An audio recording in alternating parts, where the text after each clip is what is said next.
Michael Jordan, known for his legendary basketball career, has been making waves in a different arena of NASCAR. Recently, news broke that his team, 23XI Racing, co-owned by Denny Hamlin, did not sign a crucial charter agreement for the upcoming season. This has caused quite a stir in the racing community, leading many to wonder what will happen next. Let's see why this is such a big deal.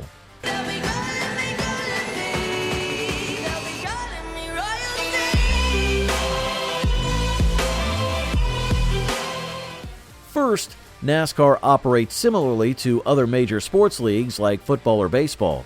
In NASCAR, teams must sign a charter agreement to participate in the series. This agreement essentially grants them a place in the sport. Without it, they can't compete in the NASCAR Cup Series, which is the top-level competition. Jordan's team, which fields cars for drivers like Bubba Wallace and Tyler Reddick, has decided to not renew this agreement, leaving their future in the sport uncertain. Many people were shocked by this decision, especially since Tyler Reddick recently won the regular season championship. It's unusual for a team with such success to step away from the sport, but there are likely reasons behind this choice that go beyond the surface. Jordan is one of the wealthiest people in the world. He makes millions each year from his iconic Air Jordan brand. Even though he's no longer playing basketball, his brand continues to dominate the market. The movie Air recently highlighted how much Jordan earns from each shoe sold, and it was revealed that he makes around $44 million annually just from royalties. This kind of financial power allows him to make bold moves, and this situation with NASCAR might be one of them. It's possible that Jordan and his team are preparing for a legal battle. With his vast resources, Jordan can afford the best attorneys and advisors. This suggests that the decision not to sign the charter agreement wasn't made lightly. They might be gearing up to challenge NASCAR's system or negotiate better terms for their team. Some speculate that NASCAR might be upset with Jordan and Hamlin for not signing the agreement. In the past, NASCAR was known to make life difficult for teams that didn't follow the rules. They would penalize teams during inspections or in other subtle ways. However, the sport has changed over the years. Nowadays, technology plays a big role in the inspection process, with laser systems being used to ensure fairness.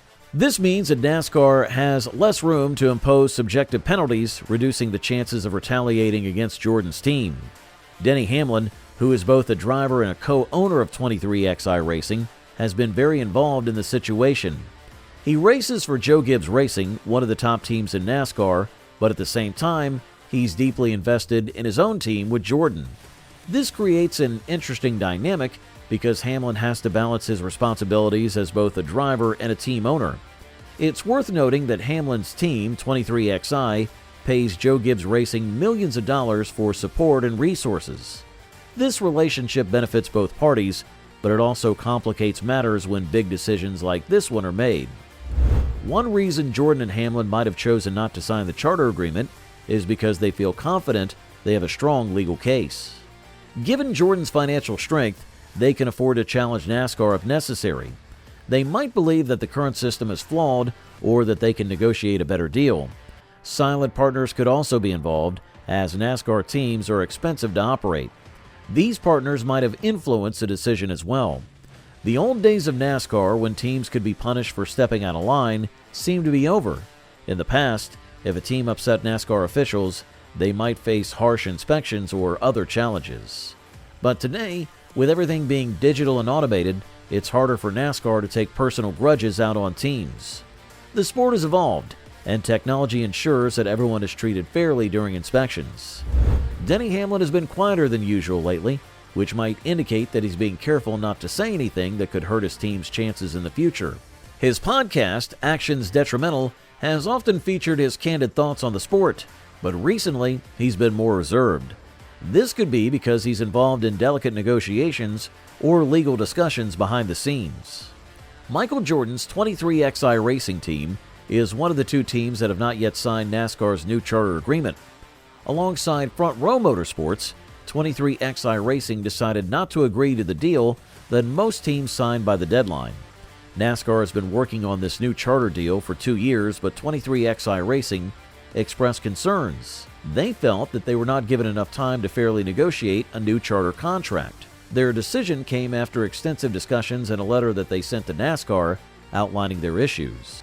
This charter agreement is essential for teams in NASCAR because it secures their place in the field each race. A charter in NASCAR is similar to a franchise in other sports, but it comes with less influence over the sport. For example, it guarantees teams a spot on the track each week, along with specific payouts depending on how well they perform in the races.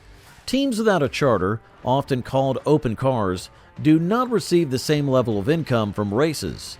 Instead, they have to rely more heavily on sponsorships, which can be uncertain and risky. The charter agreement that NASCAR has been working on aligns with the media rights deal that NASCAR signed in 2023.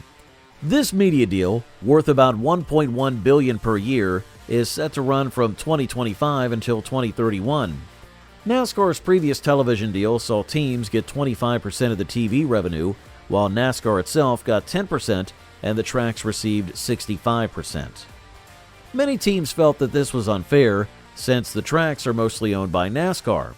In the new deal, teams will reportedly receive between 35 and 40% of the TV revenue, but they had to give up some rights in other areas that could have generated money for them. The 23XI Racing team emphasized that they were not opposed to signing a new agreement, but wanted to ensure that they were entering a fair deal.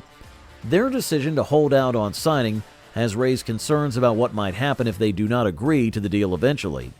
NASCAR has not clearly stated what the consequences would be.